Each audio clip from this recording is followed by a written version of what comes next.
पाकिस्तान से पीओके के अलग होने का टाइम आ गया है, क्योंकि 29 सितंबर से पीओके में भड़की विद्रोह की आग अब इस्लामाबाद तक पहुंच चुकी है। और इतना ही नहीं, पाकिस्तान अधिकृत कश्मीर के लोग अब संयुक्त राष्ट्र से भी मांग कर रहे हैं कि वो इस मामले में दखल दें। पाकिस्तान के हाथ से जाने वाला है पीओके, अब इस्लामाबाद तक विद्रोह। आवाज दो, दहशतगर्दी। प्रदर्शनकारियों ने ऐलानिया कह दिया, यहाँ की तकदीर अब हम लिखेंगे।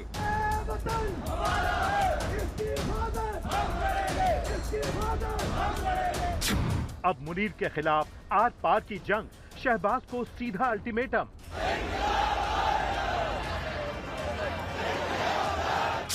मुनीर ने गोलियां चलवाईं, पीओके के लोग संयुक्त राष्ट्र तक पहुंच गए।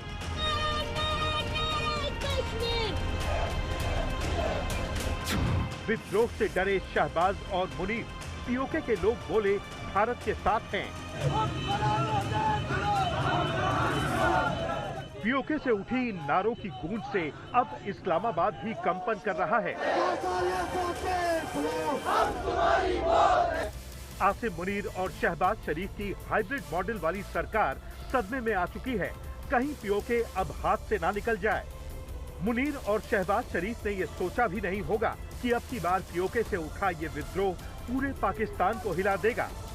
आसिम मुनीर ने सबसे बड़ी गलती ये कर दी, इन प्रदर्शनकारियों पर गोलियां चलाने का हुक्म दे दिया, जिसमें 12 प्रदर्शनकारियों की मौत हो गई, जबकि 200 के करीब घायल हो गए।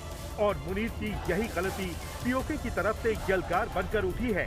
नीलम घाटी और कोटली से निकलकर कराची और पाकिस्तान की सत्ता के केंद्र इस्लामाबाद तक पहुंच चुका है। जी हां, इस्लामाबाद के प्रेस क्लब में सरकार के अत्याचारों के खिलाफ विरोध कर रहे प्रदर्शनकारियों और पत्रकारों पर पाकिस्तान की पुलिस ने लाठी डंडे बरसाए, लेकिन प्रदर्शनकारी पाकिस्तान की पुलिस से भी भिड़ गए। आप तस्वीरों में देख सकते हैं कि कैसे पुलिस और प्रदर्शनकारियों के बीच हाथापाई हो रही है। और हालात इतने बिगड़ चुके हैं कि पाकिस्तान में ब्लैक डे घोषित किया गया है। ये घोषणा पत्रकारों की तरफ से की गई है। प्रधानमंत्री शहबाज शरीफ और फील्ड मार्शल आसिम मुनीर के खिलाफ अब विद्रोह इतना भड़क चुका है कि पाकिस्तान अधिकृत कश्मीर के लोग सरकार के खिलाफ संयुक्त राष्ट्र तक पहुंच गए हैं। स्विट्जरलैंड के जिनीवा में संयुक्त राष्ट्र मानवाधिकार परिषद 60वें सेशन के दौरान पाकिस्तान अधिकृत कश्मीर की party UKPNP, United Kashmir people national party ने इस मुद्दे को उठाया। यूकेपीएनपी ने कहा कि पाकिस्तान को कश्मीरियों को मारने, हमारी जमीन और हमारे संसाधनों पर कब्जा करने, हमारे लोगों पर अत्याचार करने और उन्हें खत्म करने का कोई हक नहीं है। आसिम मुनीर जिस तरह से उन पर जुल्म की अति कर रहे हैं, पाकिस्तान का पीओके पर कोई अधिकार नहीं है। और ये सिर्फ इस विद्रोह की कहानी नहीं, बल्कि अरसे से पीओके वाले पाकिस्तान के खिलाफ और भारत के समर्थन में खड़े नजर आते हैं। दिन दूर नहीं जब हमारा ही अंग पीओके स्वयं लौटकर कहेगा, मैं भारत हूं, भारत ही हूं, मैं वापस आऊंगा। और वापस आया। आपको बता दें कि आज जो पीओके है वो कभी भारत का ही हिस्सा था। 1947 में जब भारत आजाद हुआ तो वो 500 से ज्यादा रियासतों में बटा था।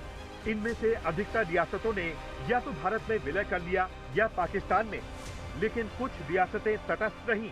उन्हीं में से एक था जम्मू कश्मीर, जहां मुस्लिम आबादी बहुसंख्यक थी, लेकिन राजा हरि सिंह हिंदू थे। उन्होंने न तो भारत में शामिल होना चाहा और न पाकिस्तान में। उनकी मंशा थी कि जम्मू कश्मीर एक स्वतंत्र रियासत बना रहे। पीओके 2 भागों में बटा है, एक आजाद कश्मीर, दूसरा गिलगिट बाल्टिस्तान। और अब पीओके में 38 मांगों को लेकर विद्रोह भड़का हुआ है, जिनमें 3 प्रमुख हैं। पाकिस्तान में बसे कश्मीरी शरणार्थियों के लिए बनी 12 विधानसभा सीटें खत्म करने की मांग, बिजली परियोजनाओं में लोकल लोगों के फायदे को ध्यान में रखा जाए, आटे और बिजली के बिलों पर छूट देने की मांग, क्योंकि महंगाई से लोग परेशान हैं। पाकिस्तान के कब्जे वाले कश्मीर में हिंसा और प्रदर्शन पर भारत के विदेश मंत्रालय का भी बयान आया है। हमारा मानना है कि पाकिस्तान के दमनकारी रवैये और इन क्षेत्रों से संसाधनों की संगठित लूट का स्वाभाविक नतीजा है, और इन क्षेत्रों पर उसका जबरन और अवैध कब्जा अभी भी बना हुआ है।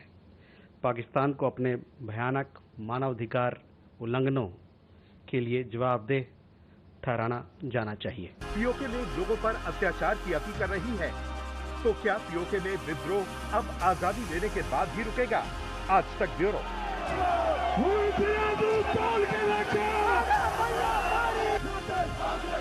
खातिर